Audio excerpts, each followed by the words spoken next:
અને હવે જોઈએ સમાચારો વિસ્તારથી અને સૌથી પહેલા વાત કરીએ જેની ઘણા સમયથી ચર્ચા થતી હતી છેલ્લા 2-3 દિવસથી કે આખરે કોણ હશે કેબિનેટમાં શપથવિધિ યોજાશે। પહેલા 12 વાગ્યાને 39 મિનિટનો સમય આવ્યો, પછી 2 વાગ્યાનો અને પછી 4 વાગ્યાનો સમય આવ્યો, પણ એ બધા વચ્ચે 3 વાગે સમાચાર આવ્યા કે શપથવિધિ આજે નહીં યોજાય તો ક્યારે યોજાશે, આખરે શું થઈ રહ્યું છે ગાંધીનગરમાં, જાણીએ હિરેન પાસેથી।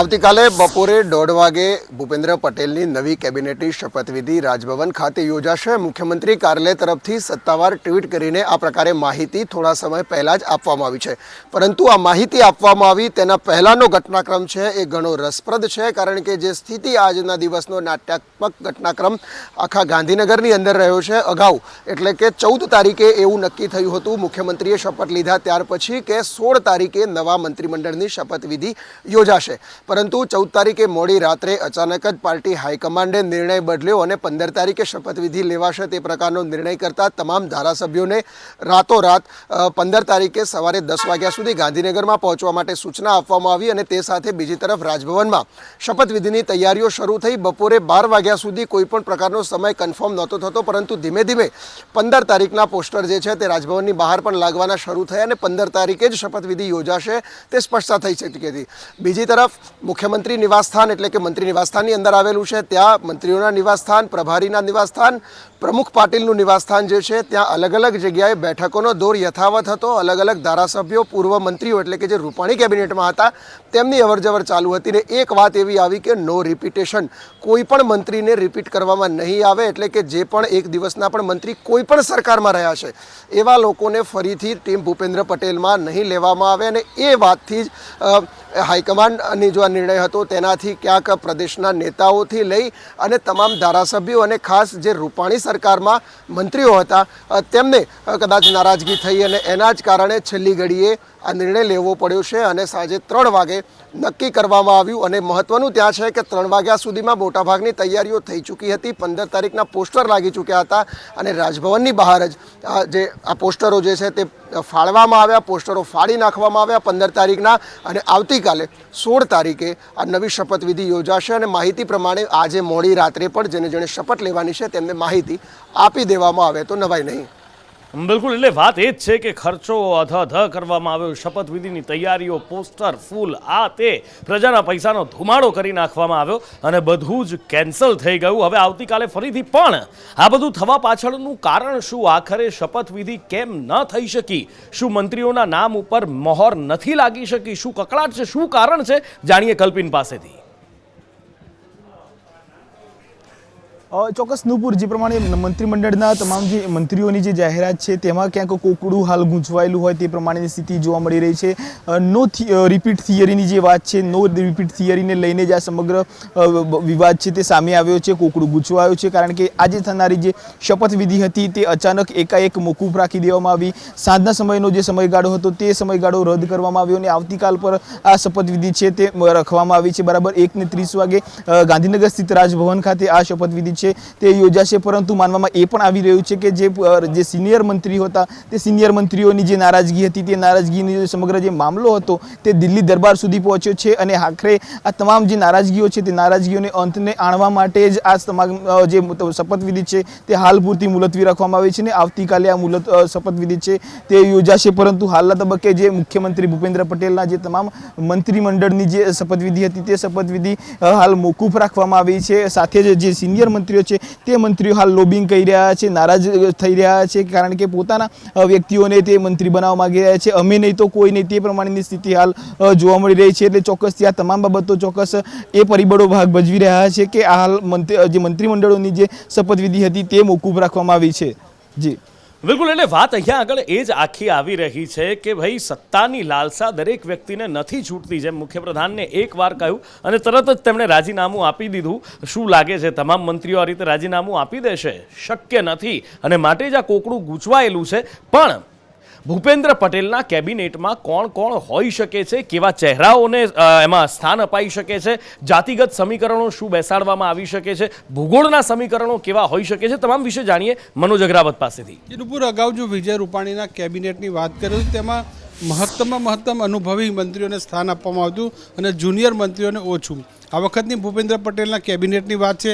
અત્યારથી જ અસંતોષ શરૂ થયો છે, કારણ કે આમાં નો રિપીટ થિયરીની વાત આવી છે. અગાઉ ભારતીય જનતા પાર્ટી નવા પ્રયોગ કરતી આવી છે, ચાહે કોર્પોરેશન હોય કે પછી ધારાસભાનું હોય. ત્યારે પણ હતું કે 3 ટર્મથી વધુ જે લોકો ચૂંટણી જીત્યા હોય તેમને ટિકિટ નહીં અપાય, 60 વર્ષથી વધુની ઉંમર હોય તેમને ટિકિટ નહીં અપાય. આ વખતની મંત્રીમંડળમાં વાત છે મંત્રીઓને સમાવવાની, તો તેમાં પણ નો રિપીટ થિયરી અપનાવે છે. ત્યાં સુધી કે કોઈ પણ વ્યક્તિ એક દિવસનો પણ જો મંત્રી બન્યો હશે તો તેમને સ્થાન નહીં અપાય. તો સમજી શકાય છે કે તમામ નવોદિત ચહેરા એટલે 24થી 28 મંત્રીઓ છે તે પ્રથમવાર ભૂપેન્દ્ર પટેલની કેબિનેટમાં નવા જોવા મળશે. તેને લઈને આ ગડમથલ શરૂ થઈ છે અને આવતીકાલે આ દૂધનું દૂધ પાણીનું પાણી થઈ જશે કે કોને આખરે સ્થાન મળે છે.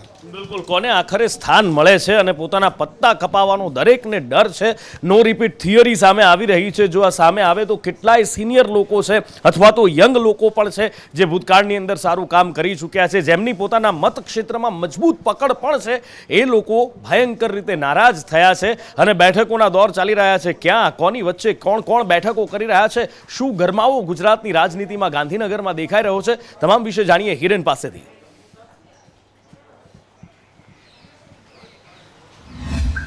સવારથી જ જ્યારે નો રિપીટની થિયરીની વાત આવી કે કોઈ પણ મંત્રીને રિપીટ નહીં કરવામાં આવે તે પહેલાં અગાઉ ગઈકાલે તમામ કેબિનેટ મંત્રીઓ, રાજ્યકક્ષાના મંત્રીઓને સૂચના આપવામાં આવી હતી કે આવતીકાલે શપથવિધિમાં તમારે હાજર રહેવાનું છે. જે શિરસ્તો અત્યાર સુધી છે તે શિરસ્તા મુજબ એમને ફોન કરી અને તમારે શપથ લેવાના છે તે પ્રકારની માહિતી જે તે વ્યક્તિને આપવામાં આવતી હોય છે. પરંતુ આ વખતે કોઈને શપથ લેવાના છે એવું કહેવામાં નહોતું આવ્યું, માત્ર હાજર રહેવાનું છે એ વાત કહેવામાં આવી હતી. સવારે જ્યારે ધ્યાનમાં આવ્યું કે નો રિપીટ થિયરી છે, કોઈને પણ રિપીટ નહીં કરવામાં આવે, એટલે સીધા જે રૂપાણી કેબિનેટના મંત્રીઓ છે તેમના ફાળ સીધી તેમના મગજમાં પડી હતી અને તે કન્ફ્યુઝ હતા કે હવે શું કરવું, કારણ કે પોતાના બળે જે જીતીને આવેલા છે, જે ભારતીય જનતા પાર્ટીના સિમ્બોલ નહીં પરંતુ પોતાના બળે જીતીને આવેલા છે, એવા લોકો જે છે એમને સીધી અસર થઈ હતી અને કેટલાક લોકો તો સીધા રૂપાણીના નિવાસસ્થાને દોડી પહોંચ્યા હતા, જે મંત્રી નિવાસસ્થાનની અંદર આવેલું છે, જેમાં ઈશ્વર પરમાર, ઈશ્વર પટેલ, ગણપતભાઈ સહિત વાસણભાઈ આહિર, યોગેશ પટેલ, આ તમામ લોકો તેમના નિવાસસ્થાને પહોંચ્યા હતા, પોતાની વાત રજૂ કરી હતી. પરંતુ વિજય રૂપાણી પણ ત્યાં નિસહાય હતા, કારણ કે તે પણ હવે મુખ્યમંત્રી નથી. તેમણે પણ પાર્ટી હાઈકમાન્ડે કહ્યું હતું કે તમારે હવે માત્ર ધારાસભ્ય રહેવાનું છે અથવા તો આગામી સમયમાં પાર્ટી કંઈક વિચારશે. આ પરિસ્થિતિ અહીંયા પૂરી થાય તે પહેલાં જ ગણપત વસાવા, ઈશ્વર પરમાર, સવારમાં હકુબા, આ તમામ લોકો જે છે એ પ્રમુખ CR પાટીલના ઘરે પહોંચ્યા હતા અને પોતાની વાત રજૂ કરી હતી. તો આ બાજુ કુંવરજી બાવળિયા મુખ્યમંત્રીને મળવા માટે સ્વર્ણિમ સંકુલ 1 ખાતે પહોંચ્યા હતા અને મોટાભાગના નેતાઓ એવા છે, ખાસ કુંવરજી બાવળિયા હોય, જવાહર ચાવડા હોય, જયેશ રાદડિયા સૌથી મહત્વનું નામ એવું છે. જયેશ રાદડિયા પાટીદાર સમાજમાંથી આવે છે, લેઉવા પટેલ છે સૌરાષ્ટ્રમાંથી આવે છે, સૌથી યુવા ચહેરો છે સૌરાષ્ટ્રનો પાટીદાર, અને એમને પડતા મૂકવાની જે વાત હતી અને સૌથી વધુ અસંતોષ હોય તો તેની અંદર લાગી રહ્યો હતો ને તેના કારણે જ કદાચ મોટું બબાલ ઊભી થવાની શક્યતા હતી ને એટલા માટે જ આ કેબિનેટ છે તે માફ કરશો જે શપથવિધિ છે કેબિનેટની તે આજે રદ કરવી પડી અને આવતીકાલે રાખવાની વાત છે. પરંતુ માહિતી પ્રમાણે આવતીકાલે યોજાનારી આ શપથવિધિમાં પણ નો રિપીટની થિયરી અપનાવવામાં આવશે, એટલે કોઈ પણ પૂર્વ મંત્રી છે તેમનો સમાવેશ કરવામાં નહીં આવે, સંપૂર્ણ નવા યુવા અને ટેકનોક્રેટને રાખવામાં આવશે તેવી વાત છે. પરંતુ જો આ પ્રકારનો નિર્ણય લેવામાં આવે તો ભૂપેન્દ્ર પટેલનો સંઘ કાશી ક્યારે કેવી રીતે પહોંચે તે સૌથી મોટો પ્રશ્ન છે, કારણ કે નવા જે લોકો આવશે એમાં કોઈની પાસે વહીવટી કુશળતા અથવા તો વહીવટી અનુભવ નથી. બિલકુલ, હવે જોવાનું એ છે કે શું થાય છે, કારણ કે જેમના નામ કપાવવાની બીક છે કેટલાયે તેમાંથી દિલ્હી સુધી પણ તાર લંબાવેલા છે. હવે શું થાય છે, કોના નામ આવે છે, નો રિપીટ આવે છે કે પછી હવે આમાં ફેરબદલ કરવામાં આવે છે, જે વાત સામે આવી છે ખોટી પડે છે અને જૂના લોકો પણ મંત્રીમંડળમાં થાય છે. હવે જો આવતીકાલે 1:30 વાગે શપથ ગ્રહણ સમારોહ યોજાય છે તો આ તમામ પરથી પડદો ઊંચકાઈ જશે. પણ આ બધા વચ્ચે દિલ્હીની અંદર કેન્દ્રીય કેબિનેટની બેઠક મળી અને તેમાં કેટલાક મહત્વના નિર્ણયો કરવામાં આવ્યા છે. શું છે, अजय यादव पासेથી जानिए। देखिए, निश्चित तौर पे आज मोदी कैबिनेट की बैठक हुई, 3 महत्वपूर्ण फैसले लिए गए और खास करके सबसे महत्वपूर्ण फैसला अगर बात करें तो ऑटोमोबाइल सेक्टर के लिए लिया गया। इसके पहले आपको याद होगा कि देश में जितनी भी मोबाइल कंपनियां थी उनका प्रोडक्शन नहीं होता था और उस वक्त मोदी सरकार की तरफ से PLI यानी प्रोडक्शन लिंक इंसेंटिव की घोषणा की गई और उसके बाद पाया गया कि भारत में खुद मोबाइल कंपनियों का बड़े लेवल पर प्रोडक्शन होना शुरू हुआ। इसी के बाद मोदी सरकार कहीं ना कहीं उत्साहित हुई और इसके ठीक पहले आपको याद होगा कि कपड़ा क्षेत्र के लिए प्रोडक्शन लिंक इंसेंटिव की घोषणा की गई। अब ऑटोमोबाइल क्षेत्र के लिए प्रोडक्शन लिंक इंसेंटिव की घोषणा की गई है और कहा यह जाता है कि करीब 7.1% जो GDP में हिस्सेदारी है ऑटोमोबाइल सेक्टर की है, लेकिन भारत सरकार चाहती है कि इसको 12% किया जाए। और भारत सरकार का यह भी मानना है कि आने वाले समय में ऑटोमोबाइल क्षेत्र जिस तरह से बदलेगा उस हिसाब से भारत को भी बदलने की जरूरत है और साथ ही साथ इसमें नए रोजगार सृजित होंगे। करीब 7.5 लाख लोगों को रोजगार मिलेगा। लेकिन इसके अलावा अगर बात करें तो इसी तरह से ड्रोन तकनीक के क्षेत्र में इन्वेस्टमेंट के लिए PLI स्कीम की मंजूरी दी गई है।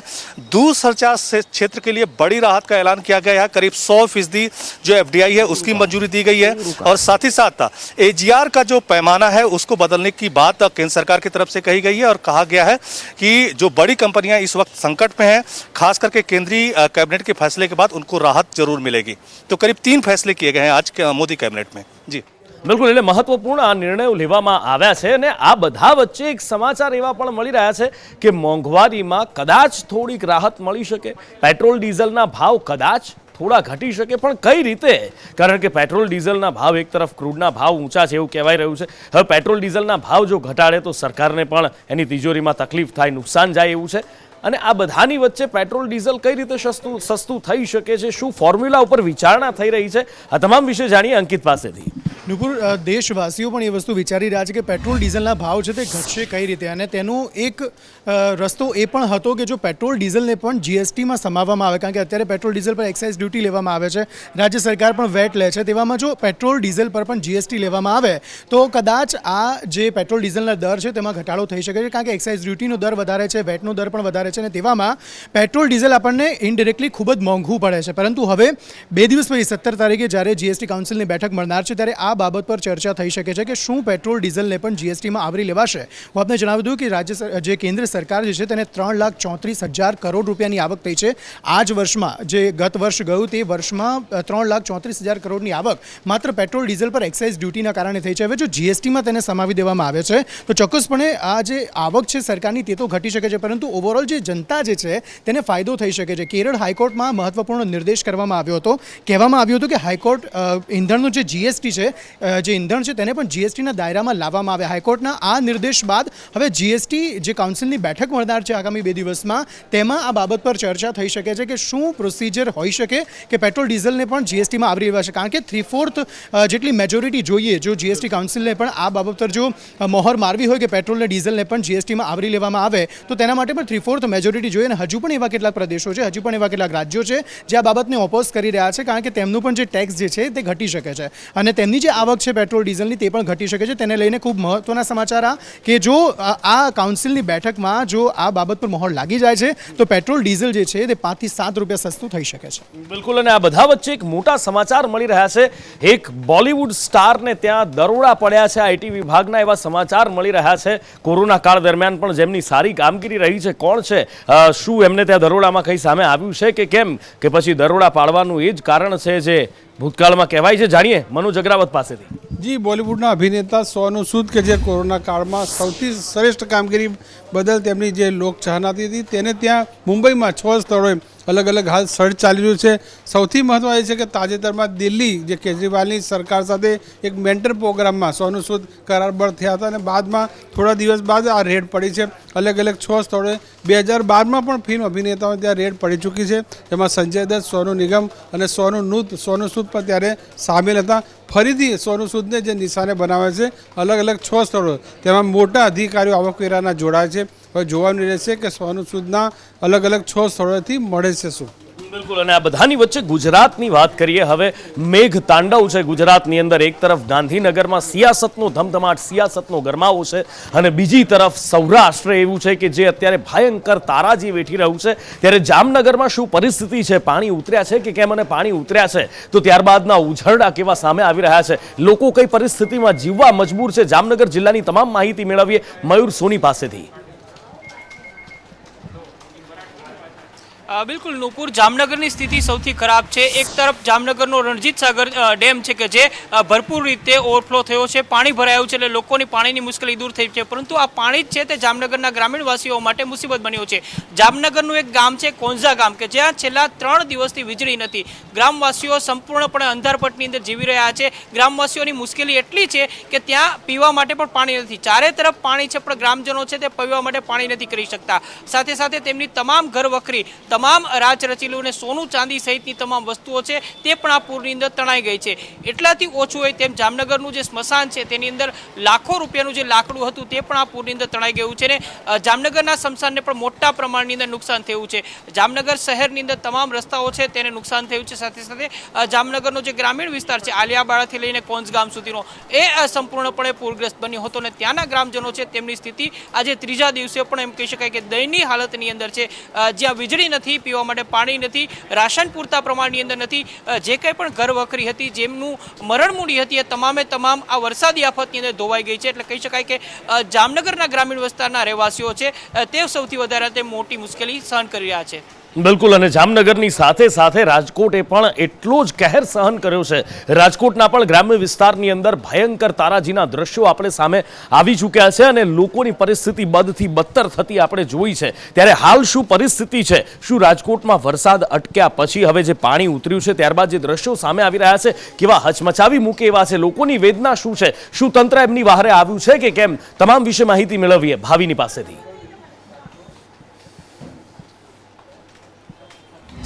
વાત કરું રાજકોટની તો રાજકોટમાં વરસાદ રોકાઈને 3 દિવસ થઈ ગયા, પરંતુ સ્થિતિ એટલી ખરાબ છે માત્ર રાજકોટ શહેર નહીં પરંતુ રાજકોટનો ગ્રામ્ય વિસ્તાર પણ હાલમાં કફોડી હાલતનો સામનો કરી રહ્યો છે. કારણ કે એવી સ્થિતિ સર્જાઈ છે, ના તો તે લોકોને ખાવા માટે ધાન છે, ના તો એક પણ ગામ એવું છે જ્યાં લાઇટ પણ નથી, જેના કારણે લોકોને ભારે હાલાકી પડી રહી છે. સૌથી પહેલાં વાત કરીએ રાજકોટ શહેરની તો રાજકોટના 40થી વધારે રોડ એવા છે જે હાલમાં ત્યાં એટલા મસ્ત મોટા ખાડા પડી ગયા છે જેના કારણે અકસ્માતનો ભય હાલમાં લોકોને સતાવી રહ્યો છે. તો કેટલીક જગ્યાએ સવારે જે મેં મુલાકાત લીધી હતી રસ્તાની, ભીમનગર વિસ્તાર અને મોટા મહુવા, જ્યાં આખો પુલ બેસી ગયો છે જેના કારણે બે વિસ્તારમાં અવરજવર કરવા માટે પણ લોકોને હાલાકીનો સામનો કરવો પડી રહ્યો છે. જો કે હાલ સમાચાર સામે આવ્યા છે કે સવારે સંદેશ ન્યૂઝની ટીમ પહોંચી હતી, ત્યારબાદ તેની ઇમ્પેક્ટ પડી છે અને હાલમાં આરએમસીની ટીમ ત્યાં પહોંચી ગઈ છે અને સમારકામ શરૂ કરી દેવામાં આવ્યું છે. જો વાત કરું ગ્રામ્ય વિસ્તારની તો ગ્રામ્ય વિસ્તારમાં હાલમાં જે સવારે લોધિકા વિસ્તાર જે કહેવાય છે, લોધિકા ગામ કહેવાય છે, તેના આસપાસના અનેક ગામડા છે જ્યાં 10 ફૂટથી વધારે પાણી ભરાઈ ગયા હતા. જોકે વાત એવી સામે આવી છે કે જે દિવસે વરસાદ આવ્યો ત્યારબાદ ડેમના દરવાજા ખોલવામાં આવ્યા હતા, 6 થી 7 દરવાજા ખોલાયા હતા. તે જાણ કરાઈ હતી કે 6 થી 7 જ દરવાજા ખોલાયા છે, પરંતુ સ્થાનિકોનું કહેવું છે કે 6 થી 7 દરવાજા જ્યારે ખોલવામાં આવે છે ત્યારે માત્ર ઘૂંટણ સમાજ પાણી અહીંયા આવતા હોય છે, પરંતુ અમારી જાણ બહાર ત્યાં 10 થી 12 દરવાજા ખોલી દેવામાં આવ્યા છે, જેના કારણે સૌથી વધારે નુકસાન થયું છે. 10 થી 12 ઘર નુપુર એવા હતા જે આખા જમીનદોસ થઈ ગયા છે, જેમાં જે સ્થાનિકો છે તે લોકોની તમામ વસ્તુઓ ત્યાં સત્યાનાશ થઈ ગઈ છે.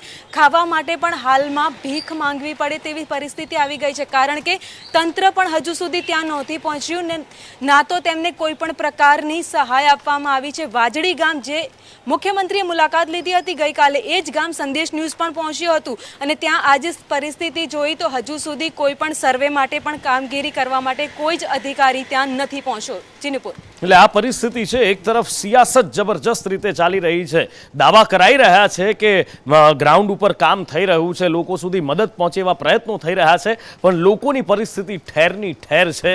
અનહદ વેદના લોકો વેઠી રહ્યા છે અને આ કુદરતના પ્રકોપની સાથે સાથે હવે સરકારી માર ઝીલવા માટે પણ આ લોકો મજબૂર બન્યા છે. બીજી તરફ હજી કહેર અટક્યો નથી, હજી પણ એલર્ટ છે ને આ બધાની વચ્ચે જૂનાગઢ જિલ્લાએ પણ ઘણું બધું સહન કર્યું છે ને હજી પણ જૂનાગઢ જિલ્લો સહન કરી રહ્યો છે. આજે પણ ત્યાંથી વરસાદના સમાચાર છે. શું પરિસ્થિતિ છે જૂનાગઢ જિલ્લાની? કેવા ઘા કુદરતે જૂનાગઢ જિલ્લાને આપ્યા છે? રહીમ પાસેથી જાણીએ.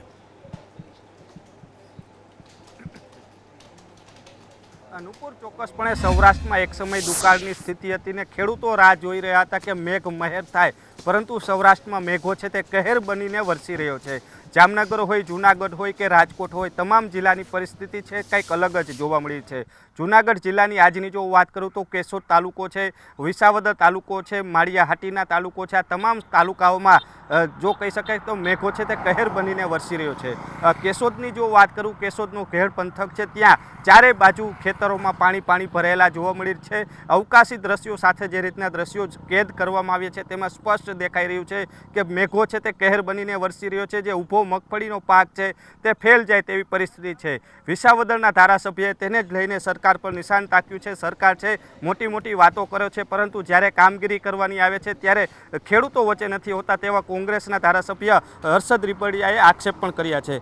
બીજી બાજુ વાત કરીએ તો જે રીતના વરસાદ વરસ્યો છે, પાણી ઓસરતા જાય છે, ત્યાં તમામ સ્થળો ઉપર દ્રશ્યો છે તે તારાજીના દ્રશ્યો સામે આવે છે. કારણ કે અનેક ખેતરોમાં પાણીના કારણે જે ઊભો પાક છે તે ધોવાઈ ગયો છે. જે લોકોના ઘરોમાં જ્યાં પાણી ઘૂસી ગયા હતા ત્યાં ઘર વકરી સાવ બરબાદ થઈ ગઈ છે. ખાવાનું ધાન નથી, કારણ કે ઘઉં, ચોખા છે, બાજરો છે, આ મોટા ભાગના ધાન છે તે પલળી ગયા છે અને ખાઈ શકાય તેવી સ્થિતિમાં નથી. લોકો છે તેને નદીઓમાં ફેંકતા હોય તેવા દ્રશ્યો પણ સામે આવી રહ્યા છે. બીજી બાજુ માળિયા હાટીનાની જો વાત કરું તો માળિયા હાટીના નો જે પુલ છે તેના ઉપરથી પાણી જે પસાર થયું હતું તો પુલને પણ નુકસાની થઈ છે. અવર જવર માટે અટકાવી દેવો પડ્યો તો તેવી પરિસ્થિતિ છે તેવી સર્જાણી હતી. જીનુપુર. બિલકુલ, એટલે આ પરિસ્થિતિ છે કુદરતે સૌરાષ્ટ્રને આપેલા ઘાનો આ ચિતાર છે અને એના ઉપર સરકારી માર પડી રહ્યો છે. કારણ કે એક તરફ જ્યાં કુદરતે તો થપાટ મારી છે તેને તો નથી રોકી શકાતું, પણ તેના પર મલમ લગાડવાની જગ્યાએ ગાંધીનગરમાં અત્યારે સત્તાની સાઠ મારી ચાલી રહી છે અને લોકો વગર વીજળીએ, વગર જમવાય, સુવાની પણ વ્યવસ્થા નથી અને આ રીતે ઉપર આકાશ ને નીચે જમીનની વચ્ચે જીવી રહ્યા છે અને સત્તાના સોગઠા ગાંધીનગરની અંદર ગોઠવવામાં તેમના પ્રતિનિધિઓ જાણે કે વ્યસ્ત હોય એવું દેખાઈ રહ્યું છે. પણ સુરતની હવે આગળ વાત કરવી છે કે સૌરાષ્ટ્રની સાથે સાથે સુરતમાં પણ મેઘરાજાએ ધમાકેદાર બેટિંગ કરી છે. સુરત જિલ્લા અને દક્ષિણ ગુજરાતની અંદર શું પરિસ્થિતિ છે આઝમ પાસેથી જાણીએ.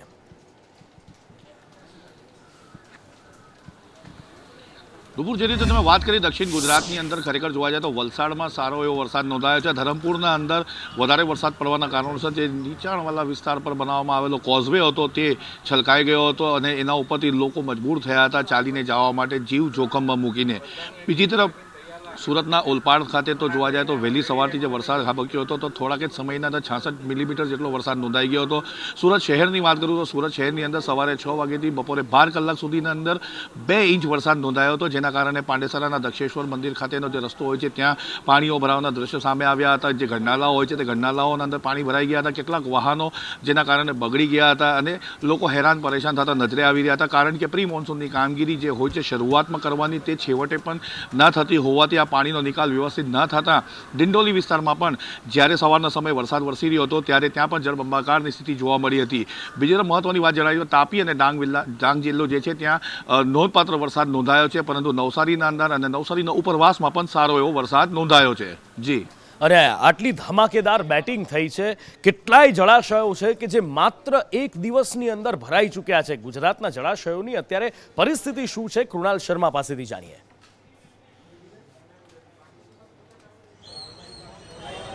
નુપુર, જ્યારે ચોમાસાની શરૂઆત થઈ હતી ત્યારે વરસાદ જોઈએ એવો વરસ્યો નહોતો અને તેના કારણે ગુજરાતમાં દુષ્કાળના દાખલા વાગતા હતા, પરંતુ જે રીતે ભાદરવાની શરૂઆત થઈને ભાદરવો ભરપૂર એ રીતે ભરપૂર વરસાદ પડ્યો હતો સમગ્ર ગુજરાતમાં, જેને લઈને જગતનો તાત હાલ ખુશ છે અને ગુજરાતમાં એક જ દિવસમાં 17 જેટલા ડેમો 100% છલકાઈ ચૂક્યા છે અને અત્યાર સુધીમાં કુલ 40 ડેમોમાં સંપૂર્ણ પાણી ભરાઈ ચૂક્યા છે. રાજ્યમાં હાલ 70 થી 80% પાણીનો જથ્થો સ્ટોક થઈ ચૂક્યો છે, પરંતુ સૌથી મુશ્કેલી સૌરાષ્ટ્રમાં છે. સૌરાષ્ટ્રમાં હજુ પણ 34 ડેમો હાઈ એલર્ટ પર છે. ગુજરાતના અન્ય ભાગોમાં ભલે જગતનો તાત કે નાગરિકો ખુશ હોય, પરંતુ સૌરાષ્ટ્ર પર હજુ પણ ચિંતાના વાદળો ઘેરાયેલા છે. ત્યારે આવનારા સમયમાં કોઈ જાનહાનિ કે દુર્ઘટના ના થાય તેવી જ આશા રાખી શકાય.